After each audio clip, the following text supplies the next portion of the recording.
뉴욕 증시가 노동절로 휴장을 한 가운데 연내 회복이 가능할 수도 있다, 이런 얘기가 나오고 있습니다. 물론 대단히 어려운 일이기는 하지만 불가능하진 않다, 그런 사례가 없지도 않았다, 그런 식의 얘기가 나오고 있습니다. 주가가 이제 회복을 하려면 한 30% 정도는 올라가야 되는 것 같은데요.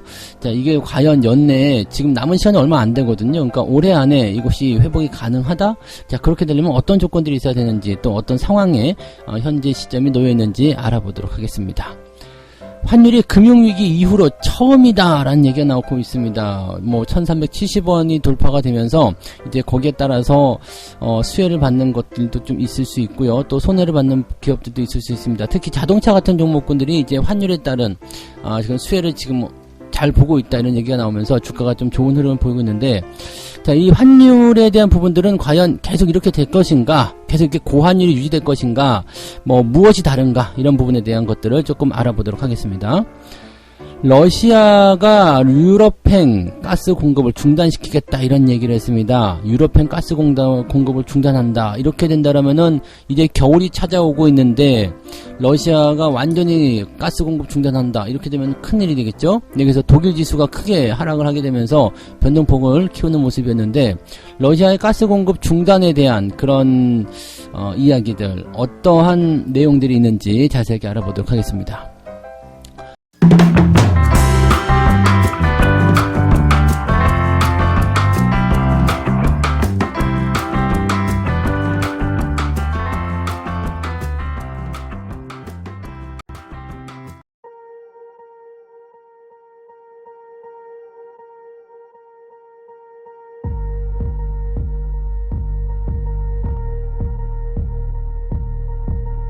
네, 반갑습니다. 오늘은 9월 6일입니다. 네, 화요일이고요.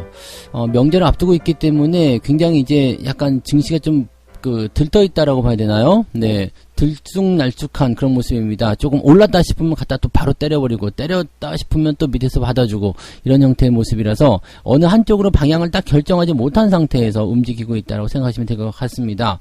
이런 상태에서 이제 가장 투자자들이 관심을 가지는 것은, 그래서 언제쯤 회복이 돼요? 언제쯤 좋아져요? 이런 얘기가 될 것 같은데, 이런 질문은 우리나라뿐만 아니라 외국에서도 똑같이 나오는 것 같아요. 네, 뉴욕 증시가 연내에 회복될 수 있겠습니까? 라는 질문들을 여러 주식 분석가들에게 던지고 있는 그런 모습인 것 같아요. 지금 현재 미국 증시는 FOMC의 통화긴축, 매파적인 발언, 이런 것들 때문에 굉장히 좀 불안하다라는 이야기고, 비관적인 전망이 더 크다, 이렇게 얘기가 나오기도 합니다. 지금 현재 보면은 S&P 500 지수 같은 경우는 21.5% 올라야지만이 이제 올해 하락폭을 회복할 수 있다라고 되어 있는 거고요. 나스닥 같은 경우는 34%, 35% 정도 급등을 해야지 연간 손익분기점을 회복할 수 있다. 즉 올해의 증시가 플러스로 돌아서려면 이 나스닥 지수가 35%는 올라야 된다, 이런 얘기가 되는 거죠. 이게 종목이 아니라요, 시장이 35% 올라야 되는 거고, 시장이 35% 올라면 종목들은 50% 정도씩은 급등을 해줘야 되거든요. 그러니까 지금 과연 그게 가능하겠는가라는 생각을 좀 해볼 수 있는 부분이긴 한데, 이게 또 불가능하지는 않다라고 또 볼 수 있죠. 왜냐면 어렵다고는 하더라도 증시에서는 어떤 일이 일어날 수도 있는 거죠. 갑자기 전쟁이 끝난다거나, 아니면 뭔가 대단한 연준에서 갑자기 긴축에 대한 부분들을 안 하러 들어가야 되겠다, 이렇게 얘기가 나온다거나, 아니면은 지금 계속 문제가 있는 인플레이션이 갑자기 뚝 떨어진다거나, 등등의 여러 가지 이슈가 어느 날 갑자기 나타날 수 있는 거거든요. 그러니까 그런 상황이 벌어지게 된다면 될 수도 있지 않겠냐라는 얘기도 해볼 수 있겠는데, 지금 완전히 말도 안 되는 소리까지는 아니다. 네, 근데 굉장히 어렵지 않겠냐라는 식의 얘기가 나오겠죠.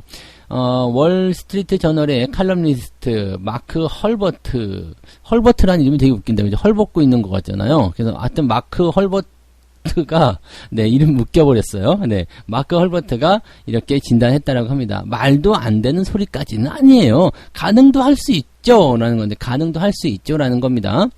자, 일단 1928년 이후에 지수 상승률이 최소 21.5%를 넘었던 해는 전체 기간의 2.6%, 즉 지금 전체 기간이 2.6% 이렇게 되면은 가능성은 매우 낮죠. 매우 낮지만 그래도 뭐 전례가 없었던 것은 아니지 않느냐. 뭐 그럴 수도 있는 거다라고 얘기가 될 수 있는 것 같아요. 근데 이런 것들은 대체적으로 보면은 뭔가 악재를 통해서 이런 부분이 급하게 떨어졌다가 확 회복이 된다거나 이런 것들은 지난 코로나와 같은 그런 사태라든지 아니면 이제 악재의 끝자락 시점에서 투매가 나온 것을 받아가지고 올려주는 그런 형태의 모습이 아니었을까 생각이 들긴 합니다. 그래서 이 사람도 이렇게 얘기하네요. 다만 올해처럼 8개월간 이제 1월달부터 그냥 계속 쏟아져가지고요. 네, 8개월 동안 급락장이 펼쳐졌던 그랬던 시점에서 연말까지 하락분을 전부 만회한 사례는 없다. 네, 찾기가 힘들다. 뭐 거의 없다. 이렇게 봐야 되겠죠. 그러니까 만회를 하지 못했다는 얘기죠. 지금 뭐 이 낙폭이 이 정도까지 진행이 된 상태에서 이것을 시장을 플러스로 돌리는 것은 어려웠다. 네, 그렇게 하지 못했다라는 얘기가 있는 거죠. 그렇지만 우리가 희망을 좀 가질 수 있는 부분은 뭐냐? 향후 4개월간 상승 확률은 지난 시장이 8개월 동안 어떻게 움직였는지랑은 무관하다. 뭐 동전을 던졌을 때 뭐 지금 앞면이 나왔다 해서 또 뒷면이 나오고 아니면 앞면이 나오고 이렇게 확률은 계속적으로 반반이다 라고 얘기가 된다. 이런 얘기를 하고 있는 건데요. 저는 이제 조금 달라요.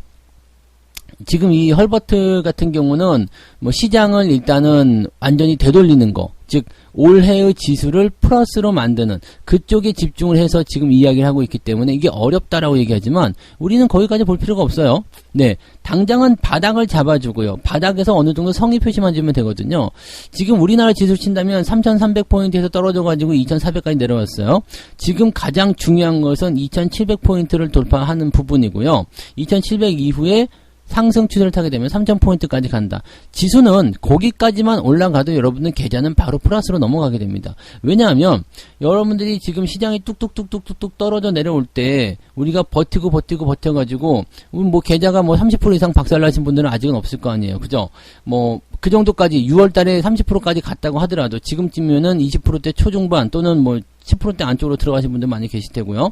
그래서 그만큼 또 이제 시장이 회복하면서 바닥을 잡아가면서 이 계좌를 회복해 나가고 있는 단계이기 때문에 굳이 지수가 플러스가 나지 않더라도 계좌는 올라간다라고 보시면 되는 거거든요. 그 계좌가 플러스가 나오게 되면은 시장은 별로 관계가 없어요.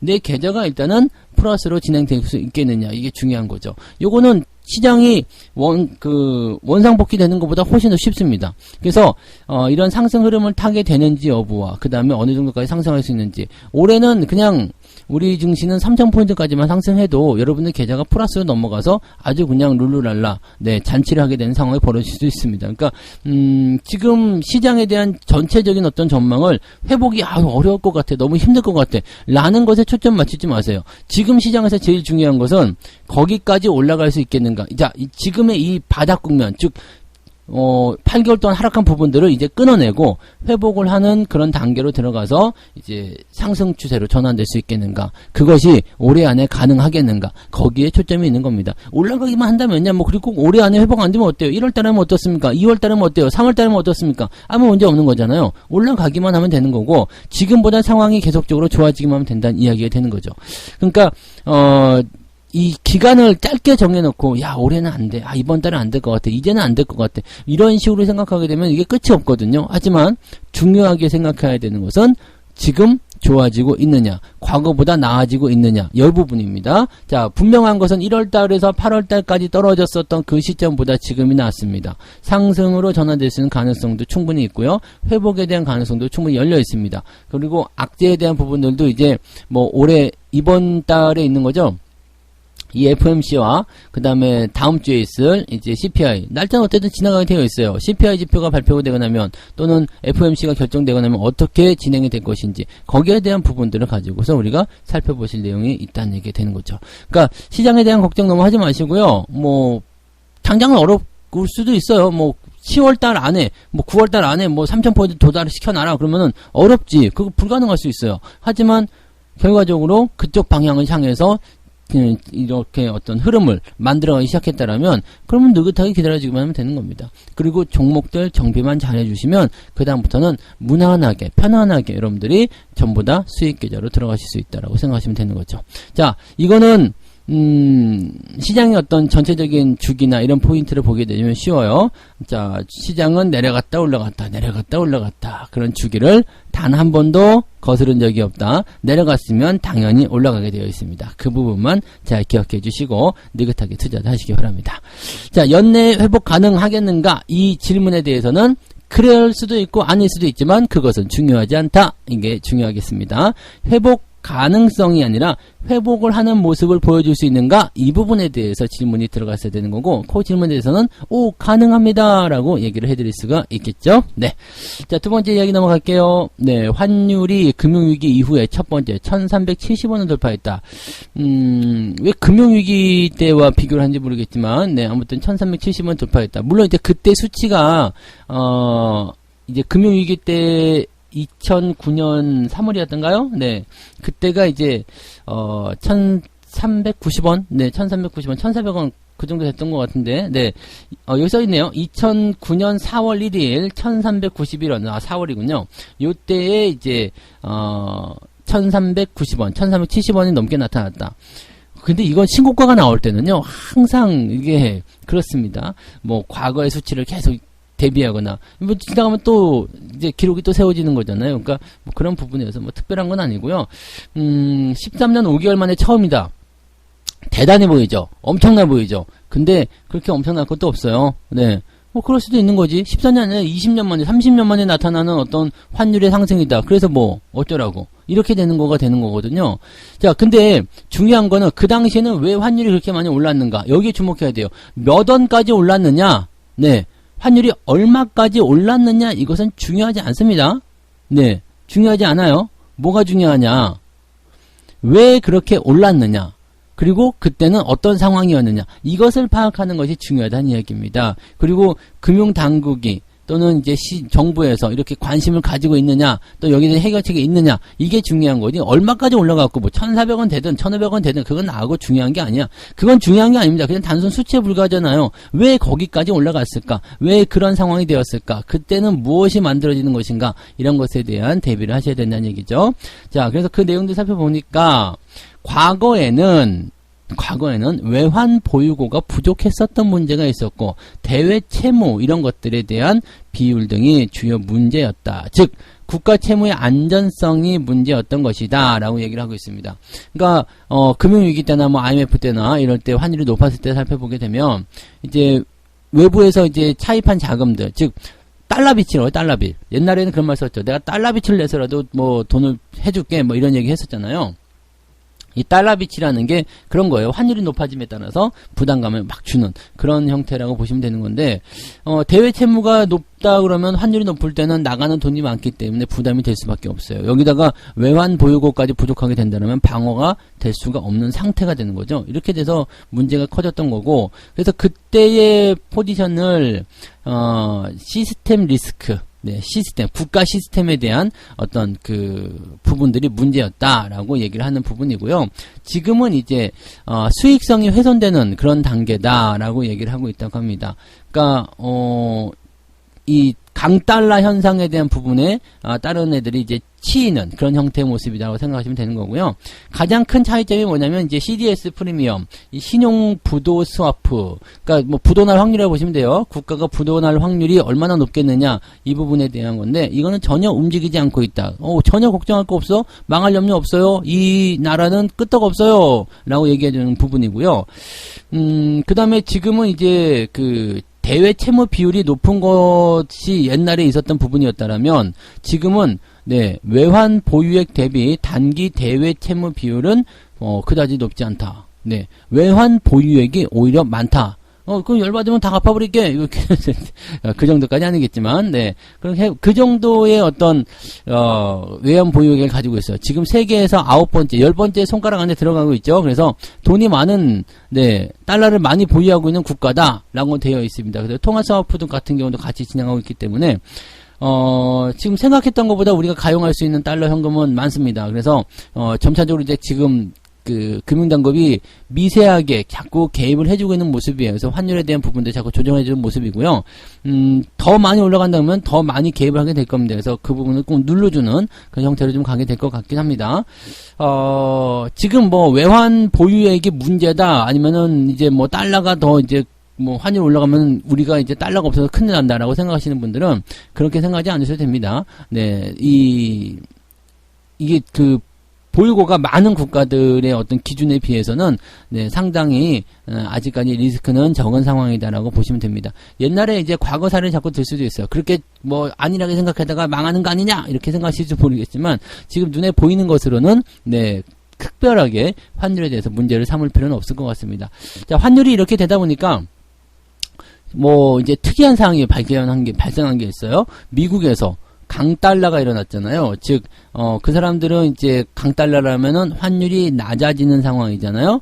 환율이 낮아지고 있으니까 어떻게 돼요? 뭐 씀씀이, 즉 소비가 좀 커지기 시작했습니다. 예전에 일본이 잃어버린 20년이에요, 30년이에요. 하여튼 그거 하기 전에 옛날에 잃어버린 10년이었는데 자꾸 기간이 길어져가지고 그때 프라자 협의 이후에 그냥 확 네, 이 엔화 강세라고 봐야 되겠죠? 엔화 강세. 그러니까 이 상황을 가지고서 이제 막 풀어나가는 그런 형태가 됐었잖아요. 그러니까 그런 모습으로 좀 가다 보니까 이제 우리나라도 마찬가지예요. 환율이 이렇게 낮게 되면은 해외에 나가기 쉬워져요. 그러니까 막 돈을 쓰는 그런 상황이 좀 되는 거죠. 그래서 역설적으로 미국에서는 지금 소비가 늘어나고 있는 상태가 되었다라고 얘기가 좀 나오는 부분이고요. 그 다음에 우리나라 입장에서는 자동차 수출주들, 지금 자동차 쪽 보니까 이쪽이에요. 수입하는 것과 수출하는 것, 이 두 가지를 가지고서 찜짜 먹었을 때 수익성이 얼마나 증가했느냐. 현대차가 무려 6천억이나 2분기 때 실적이 증가했고요. 올 3분기, 4분기도 어닝 서프라이즈 계속 달성할 거다라는 얘기가 나오고 있습니다. 그러니까, 이렇게 수출 기업들 같은 경우는 이 수입 원가가 늘어난 것도 있겠지만 수출에 대한 부분들이 커지면서 거기에 대한 기대감도 더 커지고 있다. 그러니까 이 환율 상승에 대한 부분들이 수출 기업들에도 나쁜 게 아니에요. 네, 그래서 그런 것들도 같이 참고해 볼 필요 있겠죠. 그러니까 어쨌건 환율이 높다고 해서 무조건 나쁘다라고 판단하시건 아니고요. 과거와는 좀 다른 모습. 힘들게 나쁜 게 아니라 그냥 나쁜데 뭐 어쩌라고 이런 식으로 될 수 있는 부분이 되겠습니다. 그래서 이런 것들을 좀 타개해 나갈 수 있는 방법들을 좀 봐야 되는 거고, 환율이 높으니까 이제 다 같이 힘든 것도 맞아. 힘든 거는 많기 때문에 이 금융당국에서 조금 더 개입을 해준다거나 등등의 여러 가지 사례가 있었으면 좋겠다 생각은 해볼 수가 있겠죠. 네. 자, 세 번째 이야기 넘어갑니다. 요게 또 이제 문제가 되는 거네요. 이제 러시아가 유럽행 가스 공급 중단. 그래가지고 주가가 급락하고 가스값이 폭등. 유럽 중에서 이제 독일이 2% 넘게 하락했어요. 아주 난리가 났습니다. 그래서 유럽의 특히 독일 쪽에 있는 러시아 가스 수입업체 이런 것들은 막 폭락이 나타나고 뭐 난리가 아닙니다. 그리고 가스 가격도 크게 상승하는 모습이 좀 나타났습니다. 지금 보니까 러시아가 당분간 노르트 스트림 가스관을 통한 가스 공급을 중단하겠다라고 통보를 했다고 합니다. 그래서 독일은 급격한 경기 하강에 대비를 해야 될 것 같다. 경기 침체를 피해가기 어려울 것 같아요. 라고 얘기를 했습니다. 그러면서 이제 유럽의 가스 가격의 기준이 되는, 그런 네덜란드 TTF 가스 선물 가격이 장중 1메가와트 하워죠. 1메가와트 하워. 이 기준 단위당, 전 거래일보다 무려 33%나 뛰었다라고 되어 있습니다. 대단하네요. 네. 대단해. 이 러시아 국영 가스 회사 가스프롬이 이제 이 가스 공급을 중단한다라고 얘기를 했는데, 여기서 더 큰 문제는 뭐냐면 중단의 종료 시점을 따로 특정하지 않았다라는 거죠. 이렇게 되면은 언제 재개가 될지 모르기 때문에 유럽 입장에서는 지금 다른 활로를 찾아야 되겠다라고 볼 수밖에 없습니다. 그래서 지금 LNG 천연가스에 대한 어떤 공급처를 다양하게 해야 될 것이다라고 보시면 되겠죠. 이게 어느 한쪽에 완전히 치우치는 그런 거래를 하게 됐을 경우에 나타나는 가장 큰 문제점이에요. 그러니까 우리도 탈중국을 빨리 해야 되는 이유가, 전 세계가 마찬가지예요. 전 세계가 탈중국을 빨리 해야 되는 이유가, 중국이 아무리 싸고 어쩌고 하더라도 중국이 저렇게 이렇게 막 갑자기 중국 얘기 나와서 좀 그렇지만 이렇게 배째라식으로 나오게 되면은 이거 충격을 피해가기 어렵다는 얘기예요. 러시아가 지금 이렇게 가스관 잠가버릴 거야 그러고 해버리니까 답이 안 나오잖아. 그러니까 러시아의 가스도 당연히 쓰는 것도 있겠지만 공급의 다변화를 분명히 해놔야 됩니다. 기업들 마찬가지. 우리도 지금 일본에 대한 그런 수출 제재 품목에 대해서 이렇게 막 우리가 해버리는 것처럼 유럽도 분명히 그런 거 있어야지 된다는 얘기예요. 그래서 물론 당장은 어렵겠지만 이제 점점점 준비를 하면서 그런 것들에 대해서 균형을 맞춰가야지. 어느 한쪽에 기대가 있으면 갑을 관계가 형성이 된다는 얘기예요. 그래서 그런 부분들.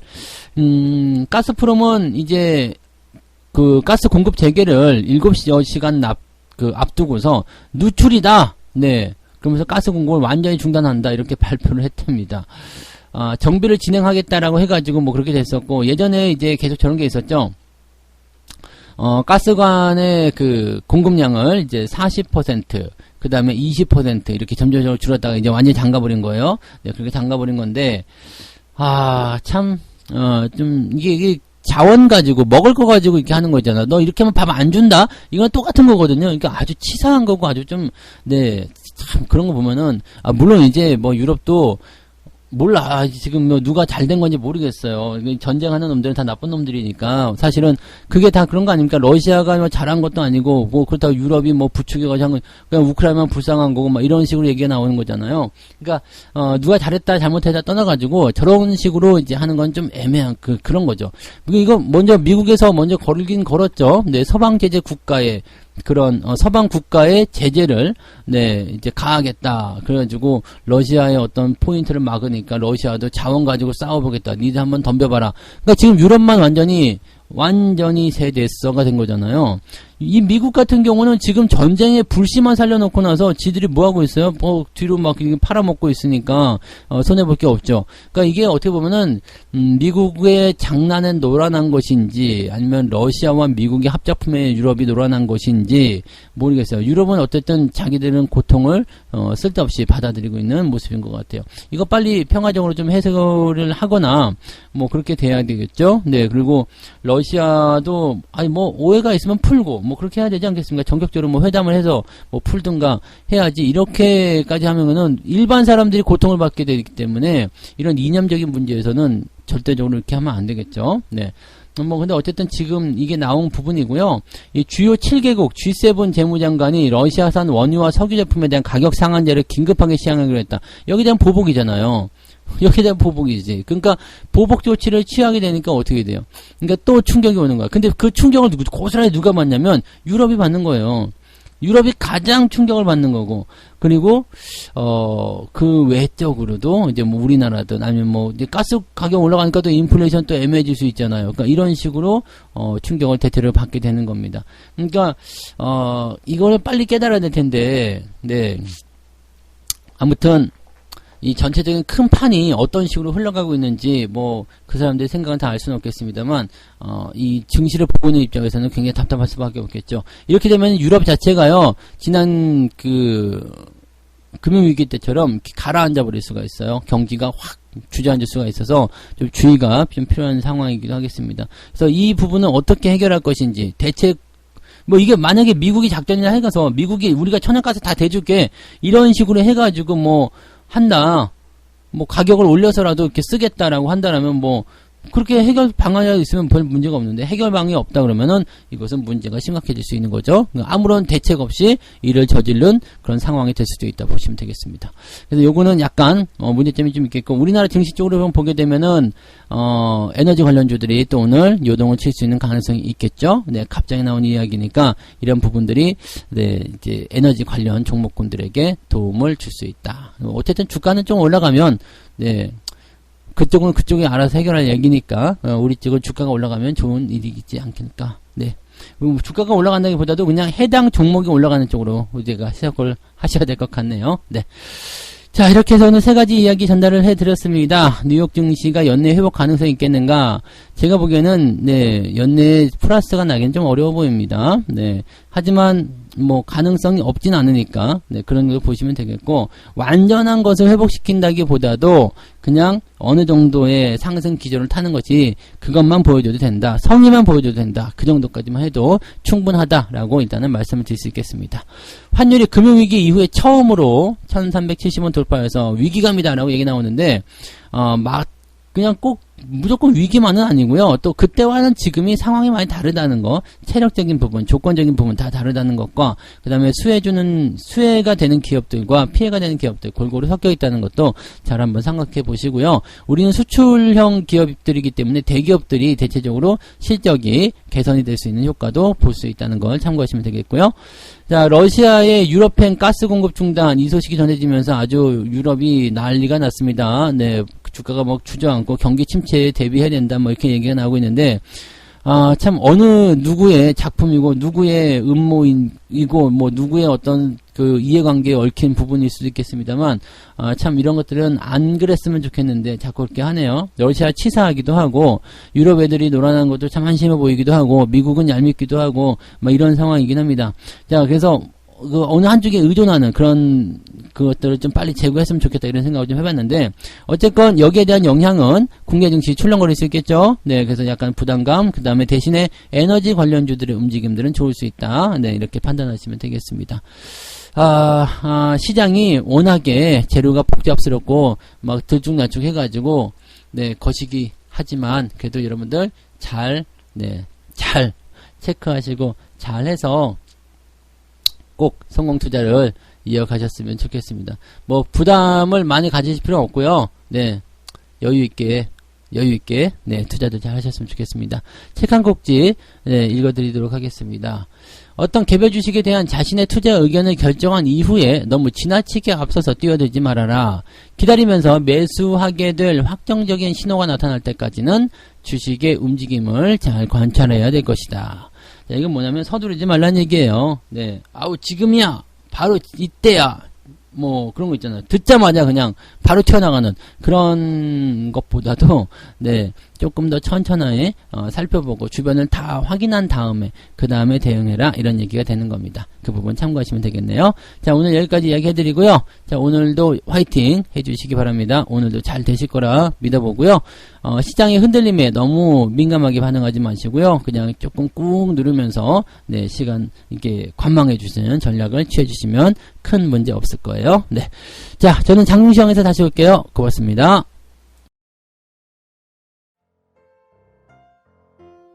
본 방송에서 제공되는 모든 정보는 투자 판단의 참고 자료이며 투자의 최종 책임은 본 방송을 이용하는 본인에게 있습니다.